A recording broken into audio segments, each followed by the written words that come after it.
नमस्कार दोस्तों, स्वागत है आप सभी का एक बार फिर से हमारे चैनल पर, जिसमें आज हम देखने जा रहे हैं Yamuna expressway industrial development authority YEIDA यानी यमुना अथॉरिटी का जो फ्लैट्स की जो स्कीम आई है अभी रिसेंटली, जो 19 सितंबर को जो लॉन्च हुई थी। आज उसके ब्रोशर के बारे में हम डिस्कस करेंगे और ब्रोशर को एक बार ओवरगो करेंगे कि उसमें क्या क्या लिखा है, क्या क्या उन्होंने मेंशन किए हैं, क्या क्या चार्जेज हैं, क्या क्या रजिस्ट्रेशन फीस है, उसमें ईएमडी चार्जेज हैं। सारी चीज़ें जो भी उन्होंने ब्रोशर में मेंशन की हैं, आज उस ब्रोशर को गो थ्रू करेंगे। तो जब भी हम जैसे हम मैं आपको बता देता हूँ कि आप ब्रोशर कैसे डाउनलोड कर सकते हैं। ब्रोशर इनका फ्री में आप डाउनलोड कर सकते हैं यमुना अथॉरिटी की वेबसाइट से जाके। तो अगर आपको वेबसाइट की यमुना अथॉरिटी की ऑफिशियल वेबसाइट नहीं पता है तो आप गूगल में सर्च करना येडा या फिर यमुना अथॉरिटी। जैसे ही आप यमुना अथॉरिटी या येडा सर्च करोगे तो आपको इस तरह से सर्च बार में, सर्च इंजन में, ये आपको यमुना अथॉरिटी की सबसे पहली वेबसाइट ही आ जाएगी। तो आप एक बार देख लेना, यमुना एक्सप्रेसवे अथॉरिटी .com। जैसे ही हम इस वेबसाइट को ओपन करते हैं तो हम इस होम पेज पर आ जाते हैं। तो जैसे ही हम यमुना अथॉरिटी की वेबसाइट के होम पेज पर आते हैं तो यहाँ पे इन्होंने अलग अलग अपनी वेबसाइट्स पे जो भी इनके अलग अलग स्कीम्स हैं वो मेंशन लिस्ट की हुई हैं। हमें देखनी है जो जिसके बारे में हम डिस्कस करने वाले हैं, वो है BHS 10/2024। तो इस पर हम इस लिंक पर हम क्लिक करेंगे तो हमें दूसरा पेज ओपन हमारे सामने दूसरा पेज ओपन होकर आ जाएगा, जिसमें इस स्कीम से रिलेटेड सारे डिटेल्स होंगी। और इसमें दो ऑप्शन हमें देखने को मिलेंगे, BHS 10/2024 ब्रोशर और दूसरा है apply for buildup flats BHS 10/2024 scheme. ये अप्लाई करने के लिए लिंक है और ये ब्रोशर के लिए लिंक है। तो हम ब्रोशर पे क्लिक करते हैं तो इस तरह से हमारे सामने ब्रोशर ओपन होके आ जाता है। ब्रोशर का ये फ्रंट पेज है, इस पे लिखा हुआ है buildup housing scheme get flats with single click, पहले आओ पहले पाओ। स्कीम शुरू होती है 19 सितंबर 2024 से और ये कंटिन्यू रहेगी 31 मार्च 2025 तक। तो इन ऑलमोस्ट 6 महीने हैं, 6 महीने से ज़्यादा ही होंगे। इसमें जितने भी फ्लैट सेल होंगे वो अथॉरिटी सेल करेगी।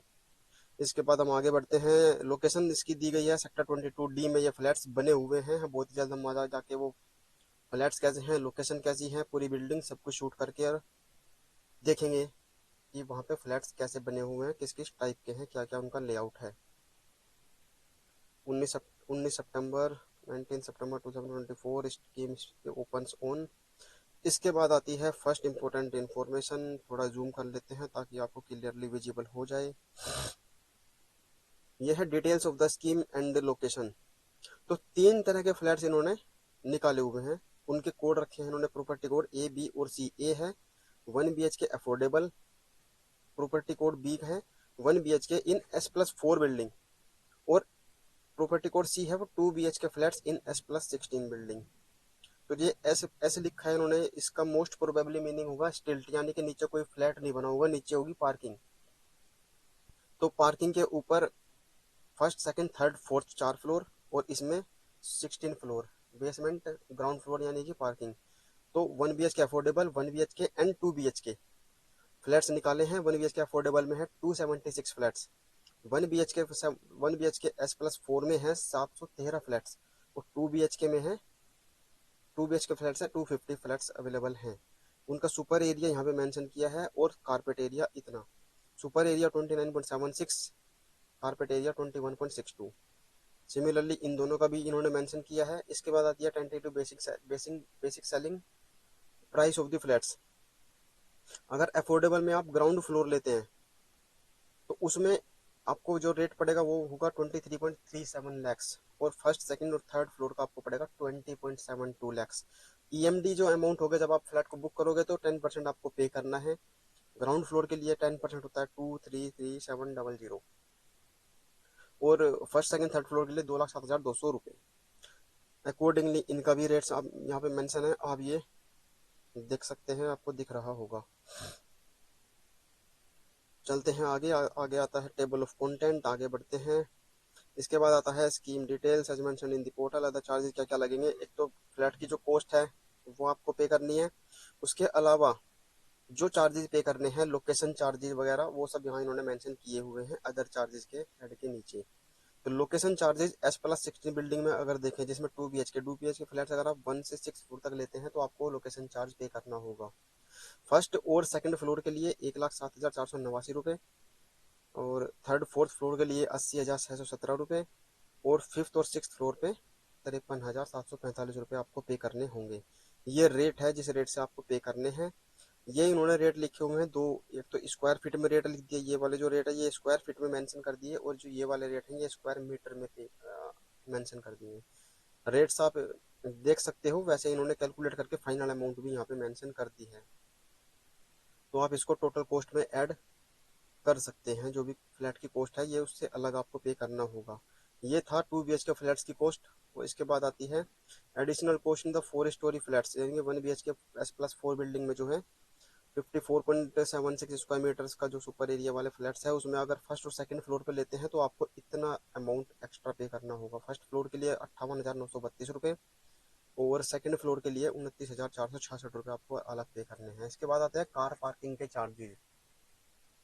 अगर कार पार्किंग आप ऑप्ट करते हैं तो उसके लिए आपको एडिशनल 1 लाख रुपए पे करने होंगे, लेकिन शर्त यह है कि जो कार पार्किंग का स्पेस है वो आपको लकी ड्रॉ के बेसिस पर डिटरमिन होगा। अब ये नहीं पता इनके पास कि एम्पल स्पेस नहीं है पार्किंग के लिए, या क्या प्रॉब्लम है, या फिर लोकेशन का लकी ड्रॉ होगा, क्या है। तो allocation of the parking spaces will be determine on the basis of lucky draw. तो जैसे ही आपको वो अलॉट होगा तो आपको उसके लिए भी 1 लाख रुपए एडिशनली पे करने हैं। मेंटेनेंस यमुना अथॉरिटी ने बोला है कि शुरू के 2 साल के लिए अथॉरिटी ही मेंटेन करेगी। दो साल कब से? जब से फर्स्ट फ्लैट का पोजीशन ले लिया जाएगा, और 2 साल के बाद उसके उस सोसाइटी में अपार्टमेंट ओनर्स एसोसिएशन बनाया जाएगा, AOA जिसको शॉर्ट में बोलेंगे। उसकी देखरेख फिर उसको हैंड ओवर कर दी जाएगी। तो ईच उसके मेंबर्स होंगे, ईच एलओटी, जितने भी एलओटी होंगे, जितने भी फ्लैट्स के एलओटी हैं, वो सब के सब मैंडेटरीली उस एसोसिएशन का मेंबर बनेंगे। तो शुरू के 2 साल तक अथॉरिटी खुद मेंटेन करेगी।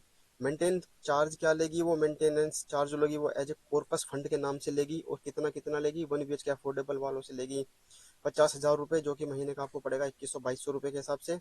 लेकिन ये आपको एक बार ही देने हैं एडवांस में। 1 BHK+4 बिल्डिंग वालों को देने हैं 1 लाख रुपए, जो कि मंथली आपके मंथली रेट से आपको पड़ेगा 4142 रुपये। और 2 BHK में 2 BHK+16 बिल्डिंग में जो है 1,50,000 रुपये आपको पे करना होगा। ये 2 साल का मेंटेनेंस चार्ज होगा, और ये आपको एडवांस में ही शुरू में ही पे करना होगा यमुना अथॉरिटी को। आफ्टर 2 ईयर उन्होंने लिखा है कि भाई पोजीशन वगैरह जो भी डिटेल्स जो भी उसका मेंटेनेंस का लिए होगा वो AOA को ट्रांसफर कर दी जाएगी, सारी जिम्मेदारियां। उसके बाद जो फंड होगा कॉर्पस फंड, वो भी उनको दे दिया जाएगा। और सारे जो भी एक्सपेंसेस होंगे उसके बाद जनरल मेंटेनेंस के लिए वे सब AOA के द्वारा ही बोन किए जाएंगे। इसके बाद आता है मेंटेनेंस चार्ज, जी हमने देख लिया मेंटेनेंस चार्ज।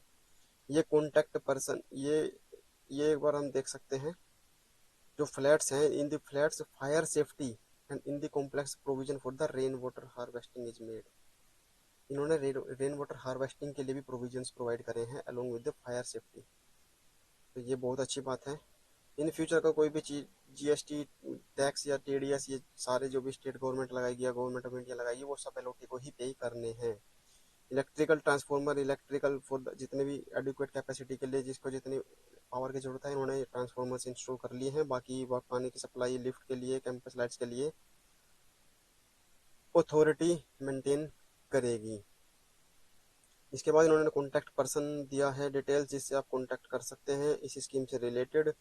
मैनेजर से कॉन्टैक्ट करना है। यमुना अथॉरिटी का ऑफिस का एड्रेस दे दिया है ग्रेटर नोएडा में, और ईमेल आईडी दे दी है। तो आप इनको ईमेल कर सकते हैं। ईमेल है bhs@yamunaexpresswayauthority.com। अलॉटमेंट मेथड कैसे होगा? अलॉटमेंट मेथड आपको पता ही है, first come first serve basis पर ये फ्लैट निकले हुए हैं। जो पहले बुक कर लेगा वो फ्लैट उसका नाम पे अलॉट हो जाएगा। Availability of the scheme brochure can be downloaded, ये मैंने आपको बता ही दिया कि आप ब्रोशर कैसे डाउनलोड कर सकते हैं। तो ये इन्होंने बताया है कि उनकी वेबसाइट से जाके डाउनलोड कर सकते हैं। एलिजिबल एंटिटीज कौन हो गया? 18 साल कम से कम एज होनी चाहिए, और competent contract and have attend the age of majority. Additional requirement जो भी होगी एज पर क्लोज टू होगा, वो हम थोड़ा आगे बढ़ेंगे तो देखते हैं कि क्या क्या क्या एडिशनल एलिजिबिलिटीज हैं। ब्रोशर फीस नील है, फ्री में डाउनलोड कर सकते हैं। इसके बाद रजिस्ट्रेशन अमाउंट जो है वो 600 रुपये आपको पे करना होगा जब फिर वेबसाइट पर रजिस्टर करोगे। जब फ्लैट बुक करोगे तो EMD अमाउंट आपको पे करना होगा जो कि 10% होगा फ्लैट की अमाउंट का। इसके बाद पेमेंट ऑप्शन इन्होंने दिया है कि पेमेंट ऑप्शन आप कैश डाउन पेमेंट भी कर सकते हैं, वन टाइम पेमेंट भी कर सकते। कैश डाउन पे मतलब दो ऑप्शन दिए हुए हैं, या तो आप 60 दिन के अंदर फुल पेमेंट कर दो तो आपको मिलेगा 2% का डिस्काउंट। अगर आप इंस्टॉलमेंट में पे करना चाहते हैं तो 30% तो आप पहले ही पे कर दो, तो पे कर चुके होगे। 30% कैसे? 10% तो आप जब फ्लैट को बुक करोगे EMD पे करोगे, उसके बाद विद इन 30 डेज आपको 20% अलॉटमेंट मनी के रूप में पे करना है। तो 30% तो आपको विद इन 30 डेज पे कर देना है। और उसके बाद आपको मिले, उसके बाद जो रेस्ट अमाउंट होगा 70% आप उसको कन्वर्ट करा सकते हैं इंस्टॉलमेंट्स में। और 5 साल की इंस्टॉलमेंट बनेगी जिसमें 10 इंस्टॉलमेंट्स में 10 हाफ ईयरली इंस्टॉलमेंट्स में आपको वो 70% अमाउंट भी पे करना होगा। इंटरेस्ट रेट जो लगेगा वो 10% लगेगा। अगर डिले करते हैं तो उसके ऊपर 3% एक्स्ट्रा चार्ज लगाएंगे। ट्रांसफर चार्जेस भी इन्होंने जो भी प्रिवेलिंग पॉलिसी है यमुना अथॉरिटी की उसी के हिसाब से ट्रांसफर चार्जेस लगेंगे। ट्रांसफर ये आप कर सकते हैं। पीरियड ऑफ लीज जो होगा 90 ईयर्स के लिए होगा from the date of execution of lease deed. जिस दिन से लीज डीड बन जाएगी आपकी तो उस दिन से लीज डीड 90 ईयर्स के लिए वो लीज पर चला जाएगा। लीज रेंट कितना पे करना है आपको, वो है 10% अमाउंट ऑफ दी फ्लैट या लैंड कॉस्ट जो भी है। तो जो भी फ्लैट की कॉस्ट है उसको 10% आपको 90 साल के लिए लीज रेंट पे करना है। ये कुछ इंस्ट्रक्शंस दी गई हैं अथॉरिटी ने, ये आप देख सकते हैं। एलिजिबिलिटी जनरल कंडीशंस जो भी ऊपर इन्होंने बताया था एलिजिबिलिटी क्लोज 2 में 18 साल एज होनी चाहिए। जो भी इंडियंस या नॉन रेजिडेंट इंडियंस हैं वो किसी भी गवर्नमेंट ने प्रोहिबिट ना किए हों under any specific rules to purchase any property in Uttar Pradesh, जो बैन नहीं है वो सब एलिजिबल होंगे। Any applicant who has been allotted, जिनको पहले से ही यमुना अथॉरिटी ने कोई प्लॉट या फ्लैट अलॉट कर दिया है, जिनके फैमिली मेंबर्स को अलॉट किया जा चुका है, वो सब भी इस स्कीम के लिए एलिजिबल नहीं होंगे। तो इस चीज़ का आप ध्यान रखना कभी आप अप्लाई कर दो। अगर आपने अप्लाई कर दिया और कुछ भी पैसे जमा कर दिए तो वो अथॉरिटी अपने पास रख लेगी और आपका अलॉटमेंट भी कैंसिल कर देगी। तो आप एलिजिबिलिटी का एक बार ध्यान रखना। और applicant can apply in joint name, अगर आप जॉइंट नेम में अप्लाई करना चाहते हैं तो इसका भी प्रोविजन इन्होंने दिया है, आप अप्लाई कर सकते हैं। Eligibility for the prescribed reserve category के लिए दिया गया है, जो किसान है या PWD है उनके लिए भी एलिजिबिलिटी यही है कि उनकी एज 18 साल हो जानी चाहिए जब ये स्कीम लॉन्च की गई। किसी भी एक कैटेगरी में वो अप्लाई कर सकते हैं, एक ही कैटेगरी के फ्लैट के लिए वो अप्लाई कर सकते हैं। और अप्लाई इस रिजर्व कैटेगरी के अंदर कौन आएगा? जिनकी जमीन whose land has been acquired या परचेज बाई यमुना अथॉरिटी और acquired by for the Jewar airport project. या तो यमुना अथॉरिटी ने डायरेक्टली खरीदी हो या फिर वो आपकी जमीन आपकी जेवर एयरपोर्ट के लिए गई हो, वो सब इस रिजर्वेशन के लिए एलिजिबल हैं। और उन्हें कोई और इसके पहले किसी भी स्कीम में यमुना अथॉरिटी से कोई भी प्लॉट या रेजिडेंशियल प्लॉट अलॉट नहीं हुआ होना चाहिए। अलॉटमेंट उनका रिजर्वेशन कितना होगा? 17.5% उनके लिए रिजर्वेशन रखा है। और 17.5% में से ही इसी का 21% उसी कैटेगरी में SC कैटेगरी के लिए रिजर्व है, 2% ST कैटेगरी के लिए रिजर्व है। तो आप ये एक बार देख लेना। Candidates for the eligible conditions for the eligible farmers के लिए कंडीशंस दी गई हैं। ओनली फार्मर, वही फार्मर जिनकी जमीन यमुना अथॉरिटी ने या जेवर एयरपोर्ट के लिए गई है वही एलिजिबल हैं। और कोई उनकी जमीन विदाउट एनी एनक्रोचमेंट होनी चाहिए, कोई डिस्प्यूट नहीं होना चाहिए। जिन्होंने बिना डिस्प्यूट के बिना किसी एनक्रोचमेंट के जो लैंड अथॉरिटी ने उनसे ली है वही फार्मर्स इसमें एलिजिबल होंगे। द लैंड एक्वाइजिशन और purchase must be completed before the scheme closing date, यानी 31 मार्च 2025 के पहले पहले ये सारा प्रोसेस आपसे लैंड एक्वायर करने का कंप्लीट हो जाना चाहिए। एप्लीकेंट फार्मर जो होंगे उनसे अथॉरिटी एक 100 रुपये का स्टाम्प पेपर पर अंडरटेकिंग लेगी, जिसका परफॉर्मेंस के एंड में दिया हुआ है, वो भी हम देख लेंगे। अगर जो फार्मर है जिनके नाम पे वो जमीन थी वो पास्ट अवे हो चुके हैं या उनकी डेथ हो चुकी है तो उनके ऑल द लीगल हेयर जो होंगे वो किसी एक लीगल हेयर को अपॉइंट करेंगे, अथॉरिटी को बताएंगे और फिर उस लीगल हेयर का नाम से वो इस स्कीम में अप्लाई कर सकते हैं। स्कीम का बेनिफिट, रिजर्वेशन का बेनिफिट ले सकते हैं। अगर लैंड ओनर या जो has already been allotted the residential flats या built up flats in her name, या किसी फैमिली में किसी के नाम पे है तो वो इस स्कीम के लिए एलिजिबल नहीं है। Those farmers who have encroachment on any acquired land, जो उनसे एक्वायर करी गई है, अगर वो लैंड एनक्रोचमेंट की थी या फिर उन किसान ने या फार्मर ने अथॉरिटी के ऊपर कोई केस वेस किया हुआ है, तो वो भी इस स्कीम के लिए एलिजिबल नहीं होंगे। और इसके रिगार्डिंग एक सेल्फ डिक्लेरेशन भी अथॉरिटी फार्मर से लेगी। इसके लिए भी इन्होंने एंड में एक सेल्फ डिक्लेरेशन फॉर्म अटैच किया हुआ है। तो ये आप एक बार देख लेना अगर आप इस कैटेगरी में रिजर्वेशन के लिए एलिजिबल हैं। तो अब बात अभी आते हैं eligibility condition for the PWD person with disability, जिनको जो 40% से ज़्यादा डिसेबल हैं उनको रिजर्वेशन का बेनिफिट मिलेगा। How to apply,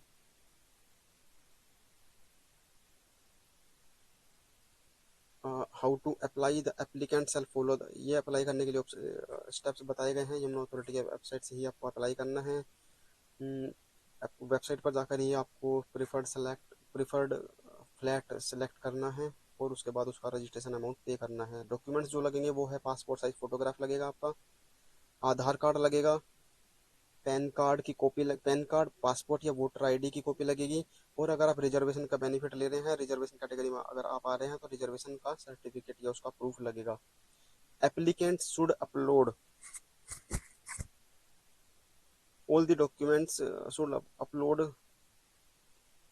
requisite documents in the requested format .pdf या फिर .jpeg फॉर्मेट। जब भी आप फॉर्म भर रहे होंगे तो वहाँ पे क्लियरली मेंशन होगा कि कौन से डॉक्यूमेंट किस फॉर्मेट में आपको अपलोड करना है, तो अकॉर्डिंगली आपको अपलोड करना है।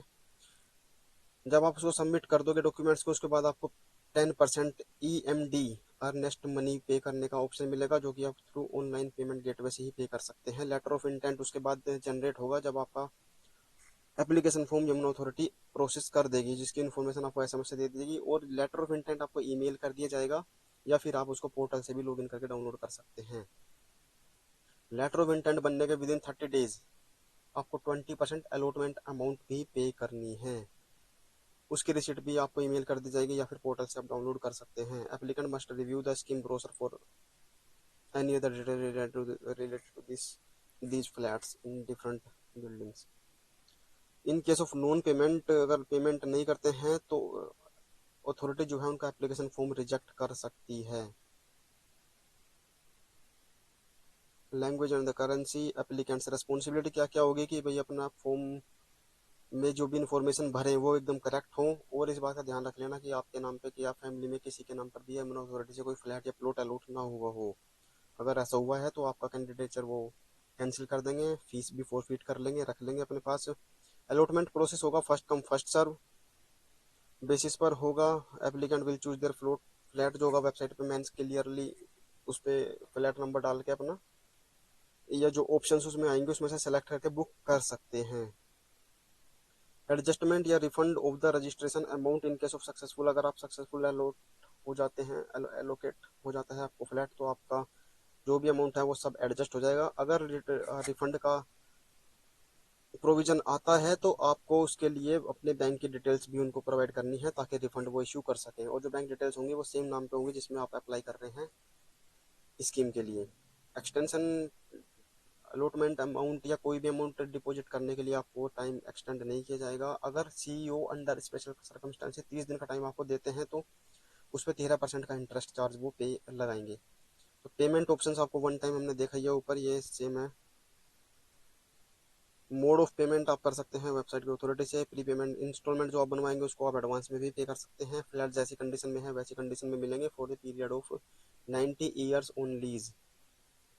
ठीक है। अनसक्सेसफुल कैंडिडेट जो होंगे उनको अगर उनकी फॉर्म में कोई गड़बड़ मिलती है, discrepancy any discrepancy found in the application the temporary allotment will be cancelled, और जो भी उनका अमाउंट है वो रख लिया जाएगा, लेकिन जो रिजर्व कैटेगरी के कैंडिडेट्स हैं उनको रिफंड कर दिया जाएगा।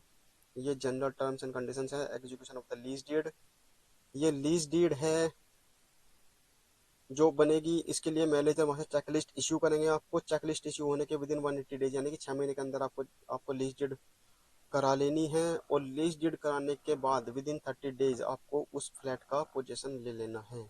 अगर आप डिले करते हैं तो अथॉरिटी आपके ऊपर उसके लिए चार्ज लगाएगी। डॉक्यूमेंटेशन चार्जेज जो भी होंगे, स्टाम्पिंग, रजिस्टरिंग या जो भी आप लीज डीड बनवाएंगे सारा चार्ज आपको ही पे करना है। 90 ईयर्स की लीज डीड बनेगी। लीज रेंट जो होगा 10% होगा। इसके बाद ये लोकेशन चार्ज फिर से मेंशन कर दिए हैं इन्होंने। Position of the multi story है 4 स्टोरी फ्लैट। पोजीशन आपको 30 डेज के अंदर ले लेना है। और जो लीज डेट बनेगी वो तब बनेगी जब आप एटलीस्ट 30% ऑफ द अमाउंट पे कर दोगे इन एडवांस।